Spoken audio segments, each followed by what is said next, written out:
cut them in half like that, and then you can take the big end and slice it down like this, cut it into 4s. All right, so we've got those ready to go. We're gonna roast the carrots with the cauliflower. Take out the center of the cauliflower. That's a cool way to go, yeah. Yeah, you used to cut the little florets off eventually. This is a quick and easy way. This is how the pros do it, Bob. There you go. I'm learning. And then about slicing this like a 1/4 to a 1/2 inch. And you try and, when I did core it, try and, you know, don't, like you were saying, floret it. You can still leave a fair amount of, you know, connective tissue, I guess you would call it, in there. Some of it's going to fall apart, but don't worry about it. It's no big deal. I'm going to grab a sheet pan.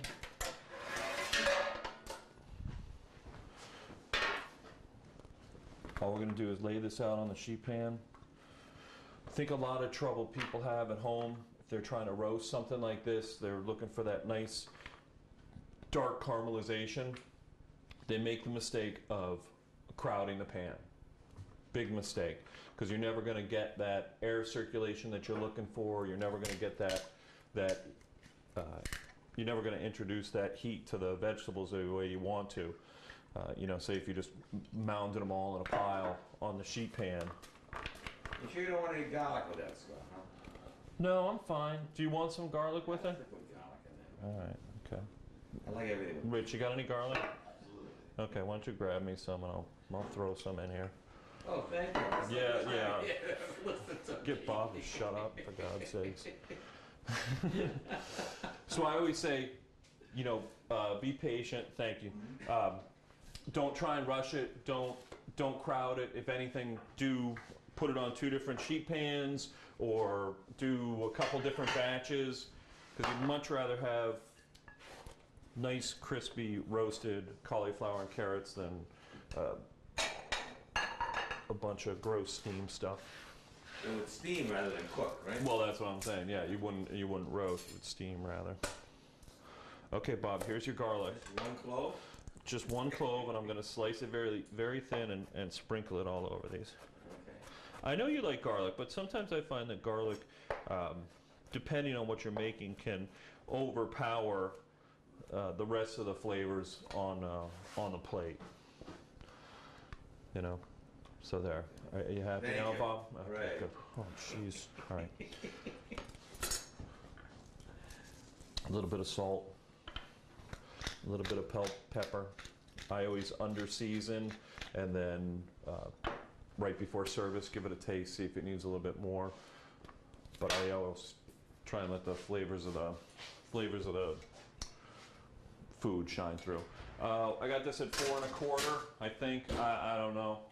You know, They're all different. it says 425, something's spinning there. I think we're all set. So 425, 450, we'll go back and check on that in 10 minutes or so, 5 or 10 minutes. It really depends on your oven at home. I know my oven at the restaurant cooks really hot and fast, so it take a little bit less time. Well, the convection makes it go faster, too. Convection makes it go faster. So we'll see. But what I'll do, I always try and tell folks to use all their senses in the kitchen. While I'm cooking with my back to that stove, I'll listen, because we'll hear that broccoli and the cauliflower and carrots popping, and probably within 5 or 8 minutes, we're all going to start smelling it. So pay attention that way. We'll listen, and we'll smell it too. Okay. Pears poaching. Say that fast. Pears poaching, in port, perfectly. We got our, whatever we call them, cauliflower and carrot. Vegetables. Cauliflower and carrot in the oven roasting. Whoa, nice. Okay. Gonna start my pan on low. I'll get some of this crud out of the way for you so you can see the stove top. Okay, good. And we're just going to make some quick sweet potato pancakes. Okay. A little bit of onion. probably half an onion to this potato.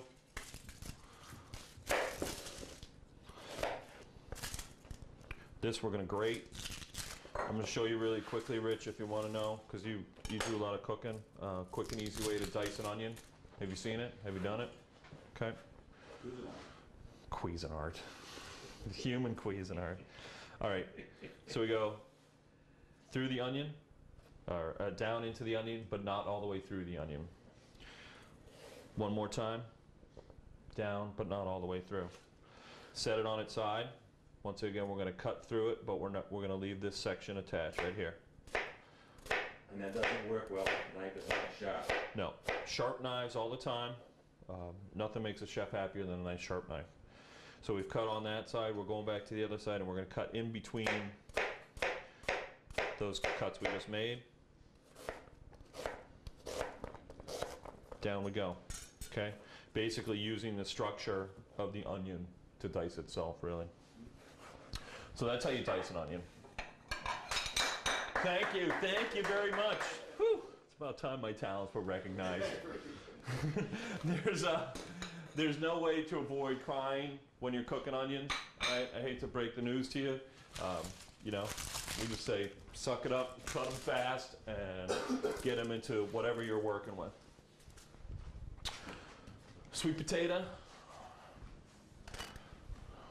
I'm going to grate some sweet potato. I'm going to do it skin and all. Yes, you could use a Cuisinart for this too. I think Patrick would be happy with that though. He's kind of old school guy. In olive oil, Scott? Rick. Sorry. You fry those in olive oil? I'll do olive oil, a little bit of butter. You got some butter in the fridge. Okay, cool. We use at the restaurant, we use clarified butter. We've spoken about it before. It's where you can do it at home. You take a couple sticks of unsalted butter, cook them on low heat until they're really melted, and it'll separate into 3 different sections. You'll have, if you've ever cooked butter for lobster, and you'll notice that there's a little white skim on the top. That's the milk solids. And then there's like some beautiful clear liquid gold in the middle there, the butter. And then there's kind of some gray water at the bottom. That beautiful liquid gold is clarified butter. And the reason we use it at the restaurant is because it gives us a much higher burn temperature. If you throw a regular pat of butter right into a really hot skillet, you notice it burns right away. Clarified butter gives you a much higher burn temperature, so you don't have to worry about that. And it gives you a nice butter flavor. No, you can make it. Yeah. It keeps forever. Just as I said, make that butter like you're making it for lobsters. Put it into a mason jar. That nice clarified butter, put it in a mason jar, put it in your fridge, and it'll last forever. Watch it, careful. What? I want you to cut yourself. I won't cut myself. Getting close to those little blades. Don't worry, Bob. I got it all under control. We got a Band-Aid. Got it all under control. Except I'm going to start crying. I knew. Bob, it's been so long since we've done a Guerrilla Gourmet. Missed you so much. Okay, so about 2-to-1 ratio potato to onion. Can I ask you a question, Scott? No, Bob, you can't. I'm sorry. When I made my potato pancakes this last Hanukkah, they didn't come out like they normally did. I used canola oil instead of vegetable oil. Is that possibly the reason why? I don't think so. I think you probably just screwed them up. I think I did. I don't know. The first time. All right. Bob, cut for a second. I cannot see. All right, I'm back. I'm somewhat composed. I can see and breathe again. 2 parts sweet potato, 1 part onion, a little bit of flour. We're going to crack an egg into that, and we're going to add a little bit of salt and pepper. Oh, I wanted to show you how to crack an egg with one hand. All right, I'll show you. Let me. I have another egg here. You guys can have some scrambled eggs for breakfast, right? What I do with that other egg. All right. Now, I always preface this by saying I have been cooking brunch since I was 16 years old. All right, so I can crack an egg one-handed, right-handed, left hand, with my right foot if I need to. So what I always tell folks, start with a sharp edge. That'll always help you kind of get the feel